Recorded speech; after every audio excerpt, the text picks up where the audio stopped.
Hammaga salom YouTube ahli. Mana hozir sizlarga minus temperaturada avtomashinani qanday qilib to'g'ri zapus qilishni, ya'ni dvigatelni o't oldirishni ko'rsatib beraman. Birinchi o'rinda biz avtomashinani ochamiz. Har doimgidek kelib mashinaga o'tiramiz.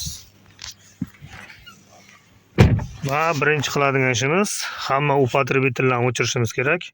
Men hozir sizlarga ko'rinish uchun plafonni yoqdim. Masalan, pechka yoniq bo'lishi mumkin. Pechkani o'chiramiz. Hamda kaltni zamok zajganiga qo'yamiz.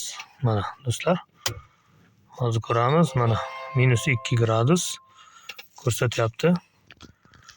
Xo'p, akkumulyatorimiz uzoq vaqt xizmat qilish uchun do'stlar, mashinani starterini qo'yishdan oldin mana bunday qilib birinchi dalniy svetni yoqamiz. Mana ko'rishlaringiz mumkin. Mana menda qor, laboy qor bilan to'silib qolgan. Lekin mana ko'rinyapti dalniyni yoqqanim. 5-10 sekund yoqamiz.